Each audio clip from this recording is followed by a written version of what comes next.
Oke, teman-teman Mongol semuanya, Mongol lovers Indonesia dimanapun Anda berada. Hari ini kita akan sharing firman Tuhan tentang memberi. Jadi dasar kenapa Kak Mongol ingin sharing tentang memberi adalah di saat kita memberi, di saat kita sedang memiliki, itu biasa aja. Jadi kita lagi punya banyak duit, kita lagi punya ini, terus kita memberi kepada seseorang, itu lebih, maksudnya itu enak gitu, karena kita punya. Tetapi menjadi indah dan menjadi luar biasa adalah di saat kita memberi, di saat kita nggak punya.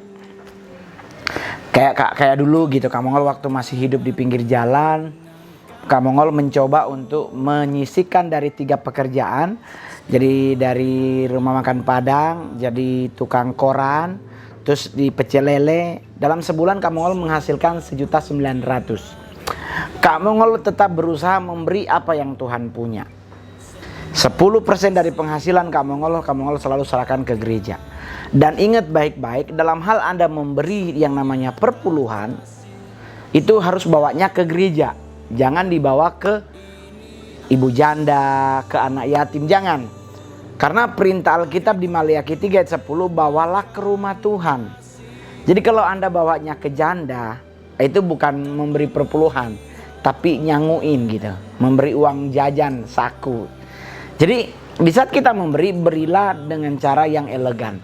Jadi Kak Mongol berusaha sekalipun waktu itu harus bayar kos, harus mempertimbangkan uang makan bulanan, harus mempertimbangkan ini, harus mempertimbangkan itu, dan uang sisa segini harus bayar ini, harus ini. Tapi Kak Mongol tetap berani memberi karena Kak Mongol belajar untuk memberi yang terbaik buat Tuhan.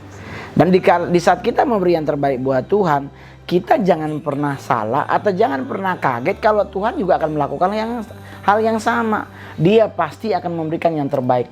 Jadi untuk pemberian ini kita baca dulu bagaimana caranya dan bagaimana kita harus memberi. Kita baca dulu sama-sama di kitab 2 Korintus 8 ayatnya yang ke-12. 2 Korintus 8 ayatnya yang ke-12. Sebab jika kamu rela untuk memberi, maka pemberianmu akan diterima. Jadi ingat baik-baik, sebab jika kamu rela memberi. Ada kata jika. Jadi kalau Anda ingin memberi, ya beri. Tapi kalau seandainya Anda tidak mampu memberi, jangan maksa.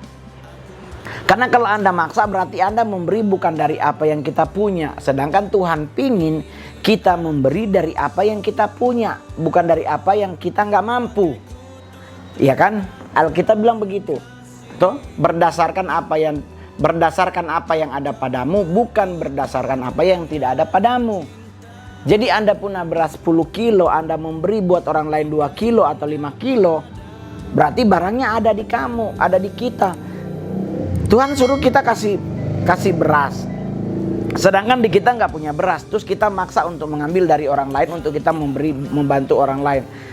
Nah, itu berarti kita jadinya berhutang kepada orang lain, sedangkan kitab Roma 13 melarang kita berhutang. Jadi jangan maksain memberi kalau barang itu nggak ada pada kita. Beri kalau barang itu ada. Jadi sama dengan Kak Mongol. Kak Mongol kalau ketemu sama beberapa orang-orang Manado yang pernah sama Kak Mongol dulu, mereka mau minjem duit, mau berhutang ke Kak Mongol untuk bayar kosan dan sebagainya, Kak Mongol nggak akan ngasih. Tetapi Kak Mongol bukan berarti terus dibiarin, nggak. Kak Mongol tawarin, oke, tinggal di rumah Pak Kak Mongol, nggak bayar uang makan, semuanya gratis, ada TV, ada semua dipersilakan. Yang penting habis makan cuci piring, ada mesin cuci baju masing-masing, kamar nggak boleh jorok.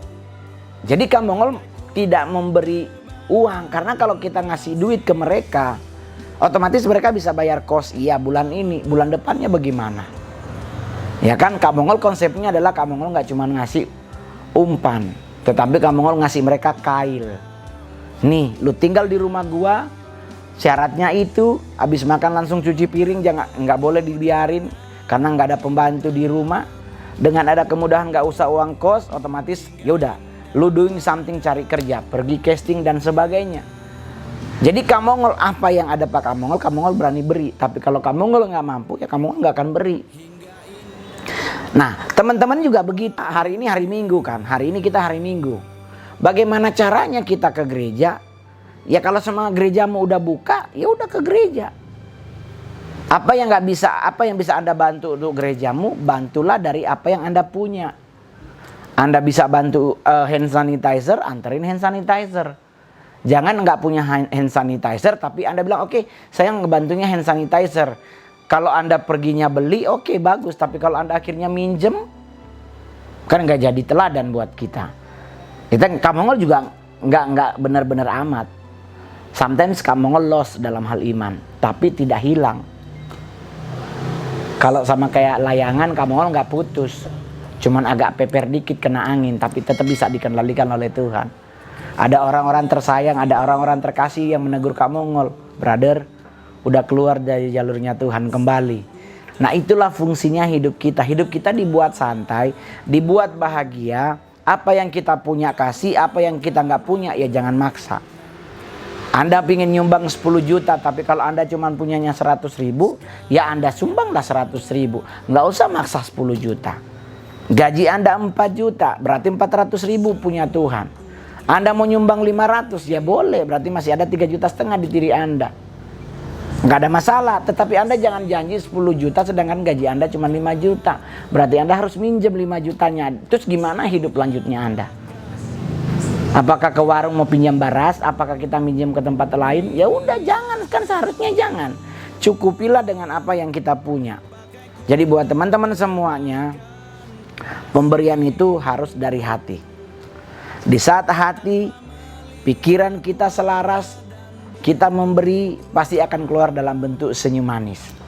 Tetapi kalau hanya hati yang memberi tapi pikiran kita tidak mikir hal yang sama dengan hati, pemberian kita asem mukanya, senyumnya pun dipaksa. Gimana ya? Nah, jadi kalau Anda mau memberi, berilah dari apa yang Anda punya. Anda mau bikin seperti janda di Alkitab, memberi dari kekurangannya, dipersilakan.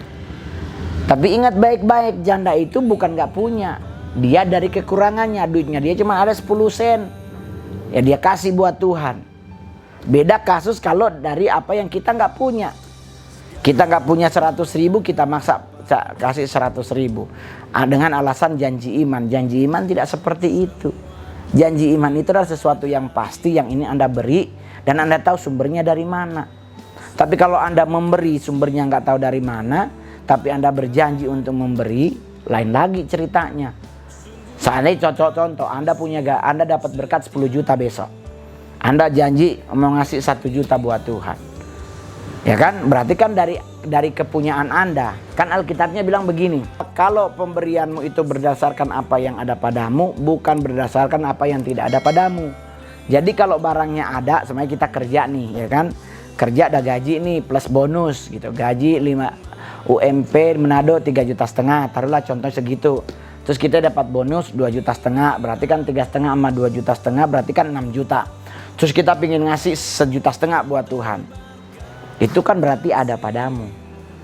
Lain cerita akan berbeda kalau barangnya hanya punya gaji 3,5 juta. Toh? Terus Anda berjanji akan memberi 1,5 juta.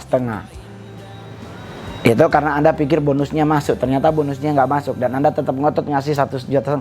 Oh itu berarti imanmu udah lumayan bagus. Tetapi apakah hati nuranimu akan sama dengan pikiranmu?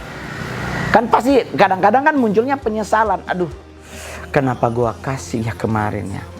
Nah, itu udah nggak akan diterima Tuhan. Jadi mendingan sama Kamongol. Saya memberi buat Tuhan, apalagi dalam bentuk perpuluhan.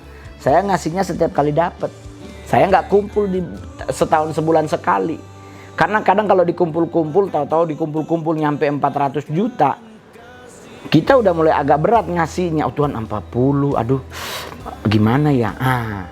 Tetapi di saat Kamongol manggung dapat 20 juta, Kamongol sisihkan 2 juta. Nggak berat bro, kita masih ada 18,5. Masih ada 18 juta.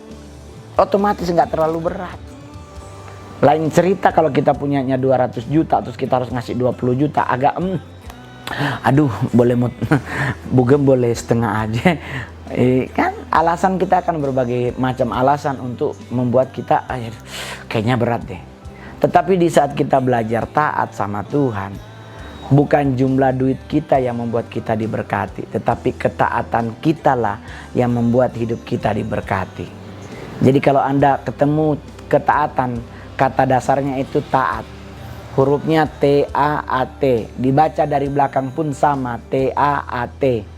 Jadi taat di depan dan taat di belakang menghasilkan berkat Tuhan. Berilah yang terbaik. Korban syukur yang terbaik. Kambing domba yang terbaik. Korban ukupan yang terbaik.